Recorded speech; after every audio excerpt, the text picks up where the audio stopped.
Assalamualaikum warahmatullahi wabarakatuh. Selamat ketemu di podcast Kawal, kabar pengawas pemilu oleh Bawaslu Kabupaten Pasuruan. Tamu kita kali ini adalah Pak Ajis ya. Pak Ajis ini merupakan asisten 1 bidang pemerintahan dan Kesra Pemerintahan Kabupaten Wonosobo. Istimewa sekali Pak. Hari ini Pak Ajis berserta rombongan hadir di Bawaslu Kabupaten Pasuruan ingin belajar berkaitan dengan calon tunggal karena Wonosobo akan pilkada tahun 2020 ini Pak ya. Mungkin sebelumnya bisa diberikan gambaran dari sisi pemerintahan Pak ya. Dari sisi pemerintahan kira-kira pelaksanaan pilkada tahun 2020 di Wonosobo kesiapannya sampai sejauh mana sampai hari ini. Ya, terima kasih. Gini, prinsip dari sisi kesiapan kami juga. Saya cerita dulu.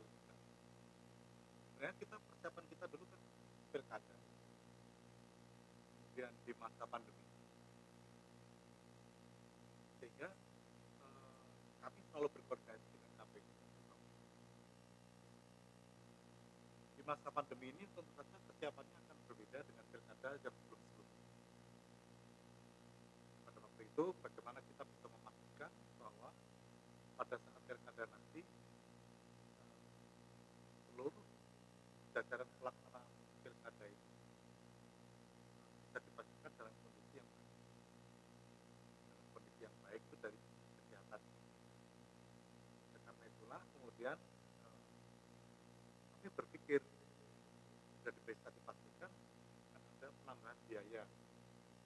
Biaya itu apa? Biaya untuk kepastian kondisi kesehatan para penyelenggara.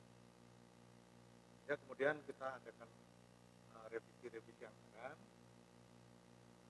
berkoordinasi dengan tim anggaran pemerintah daerah, ini sudah dimiliki. Dan nanti akan dilaksanakan kegiatan rapid test terhadap 17.000 lebih para penyelenggara pemilu dari KPU sampai pada. Kemudian setelah itu masalah itu kita tanggap nanti kita siap. Muncul masalah baru. Apa itu Pak masalahnya? Muncul masalah baru adalah pada saat pendaftaran calon. Oh iya. Ya itu masalah baru kan? Iya. Masalah baru ini adalah yang calonnya tunggal. Orang bilang calon tunggal. Ini masalah baru lagi. Karena ya kita berharap mudah-mudahan pelaksanaan pilkada ini ada masalah. Kami dari sisi pemerintah kabupaten tidak boleh, ini harus pilkada jangan sampai diulang. Pilkada harus berhasil, harus selesai. Tapi apapun hasilnya adalah itu risiko apabila memang calonnya tunggal. Kalau yang terpilih calon tunggal bisa terpilih, yang menang kotak kosong pun juga oke, gitu, tidak ada masalah. Sehingga kalau nanti yang menang kotak kosong, nanti kita berjalan. Ya, sampai ada pilkada serentak. Hanya yang jadi masalah adalah ini pertaruhan harga diri yang kuat. Ya. Pertaruhan harga diri calon bupati dan calon wakil bupati ini mosok kalah kok dengan kotak kosong. Gitu. Kalau kalah dengan calon yang lain mungkin oke. Ya. Tapi kalah dengan ini masalah baru. Sehingga kami kemudian KPU berpikir karena ini baru pertama kali kami mengalami hal ini fenomena baru bagi ternyata kemudian bagaimana kami ingin belajar kabupaten lain yang pernah pelaksanaan pilkada dengan calon Tunggal. Ya. Dan KPU pernah ke Kabupaten Pati di Jawa Tengah dan sempat berpikir mau kemana ini, apakah di Tangerang atau di Pasuruan. Memang Pasuruan tahun 2018 itu pilkadanya calon tunggal.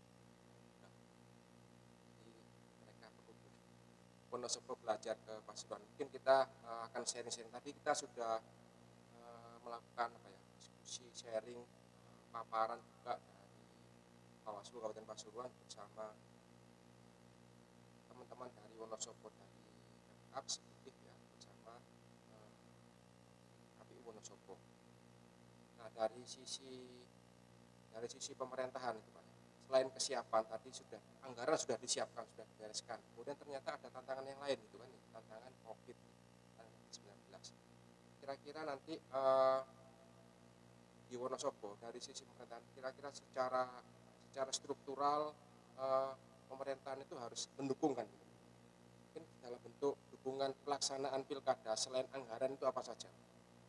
Satu hal yang tidak terpikir oleh kami pada waktu tadi disampaikan pada waktu kita pertemuan tadi. Ya. Ternyata ada statement dari salah satu pejabat bahwa hanya sebenarnya berpikirnya dari sisi anggaran. Ya mudah-mudahan kita berharap bahwa pilkada ini jangan sampai dimenangkan oleh kota Wonosobo. Ya. Kan itu. Atau ini hanya pertimbangannya anggaran. Ini statement ini ternyata di luar Ya. Ya. Kalau itu kemudian sampai di sana kita berbicara seperti itu diumumkan, akhirnya jadi masalah. Karena dianggap bahwa kita yang mendukung yang tidak. Ya. Pernyataan seperti itu bagi pemerintah ternyata kita memang harus hati-hati mengeluarkan pernyataan. Terus hati-hati. Tapi sempat kaget juga. Oh iya ya. Itu kan kita hanya pertimbangannya dari sisi eman-eman sudah mengeluarkan anggaran itu banyaknya kok ternyata yang menang kota Wonosobo kan gitu. Ya. Ternyata pernyataan itu bisa menyerang kita. Ya, itu jadi di blunder Pak. Ya, ternyata pemerintah berbicara seperti itu. Karena pertimbangannya kita hanya eman-eman ya. Sudah sekian 50 sekian miliar kok 40 sekian miliar kok. Ya tadi memang sudah disampaikan oleh pihak Bawaslu memang para stakeholder pilkada atau pemilihan baik itu dari sisi pemerintah, dari sisi penyelenggara teknis di KPU maupun sebagai penyelenggara di Bawaslu itu memang harus lebih berhati-hati dalam statement. Apalagi ini calon tunggal itu memang agak sensitif. Jadi kita kemarin meskipun saat itu saya secara pribadi ada di luar ya, bukan sebagai panwas, tapi saya mengikuti dari luar. Ada beberapa yang jadi persoalan, diantaranya dari orang pemerintahan. Mungkin yang dipikirkan saat itu pilkadanya cukup sekali, hemat anggaran dan sebagainya. Justru itu menjadi persoalan. Nah, ini mungkin bisa memberikan gambaran pelajaran terhadap pihak pemerintahan di Wonosobo sana berkaitan dengan kehati-hatian dalam melakukan statement, apalagi yang berkaitan dengan itu bisa dipelintir-pelintir memang Pak. Kalau pilkada calon tunggal itu bisa dipelintir-pelintir. Kita mengkampanyekan ini dianggap mendukung. Ya. Kita menyampaikan ada calon tunggal itu dianggap mendukung calon tunggal. Jadi mungkin bisa memberikan pelajaran pada pihak pemerintah Wonosobo berkaitan dengan kesiapan penyelenggaraan. Dan saya membayangkan di sana mungkin pilkadanya berat ya. Selain calonnya tunggal, pilkadanya juga di saat pandemi. Bisa dibayangkan.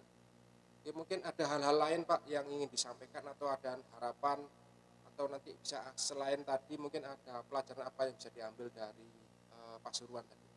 Terima kasih. Saya tadi melihat tingkat partisipasi masyarakat di sini calon tunggal cukup bagus. Ya, di atas 60%. 66. Iya, 66%. Dalam kondisi normal. Normal, Pak. Ini Dan itu bareng dengan Pilgub, Pak. Pilgub ya. 2018. Kami berpikirnya begini.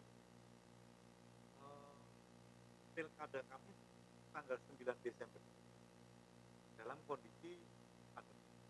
Harapan kami mungkin November sudah selesai pandemi. Ya. Semoga saja. Harapan kami kan kemudian kita berdoa saja bulan depan sudah tidak ada pandemi. Sehingga normal.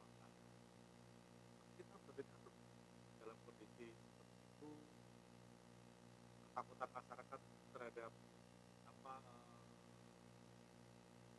COVID demikian tinggi, kekhawatiran jangan-jangan nanti muncul klaster baru dan sebagainya, ini kan membuat kami khawatir karena nanti berpengaruh kepada tingkat partisipasi pemilih. Ya.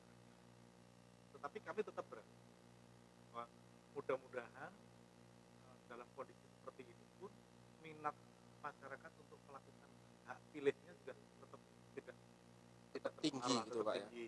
Harapan kami mudah-mudahan bisa lebih dari 10%. Semoga. Ya, ya. Ini harapan-harapan kami yang selama ini ketakutan kami di situ. Jangan berpengaruh pada kan kita tidak boleh pesimis, kita optimis bahwa nanti masyarakat aktif untuk melaksanakan hak pilihnya juga.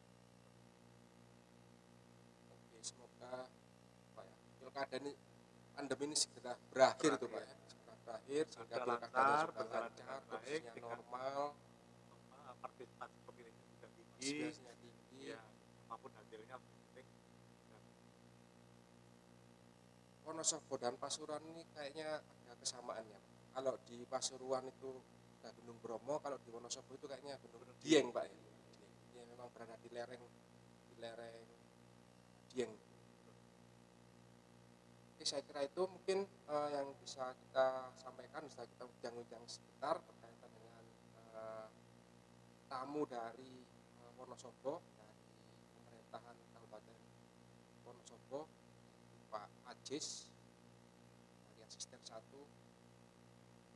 pemerintah dan desa. Terima kasih perhatiannya. Sampai ketemu di podcast Kawal berikutnya. Assalamualaikum warahmatullahi wabarakatuh.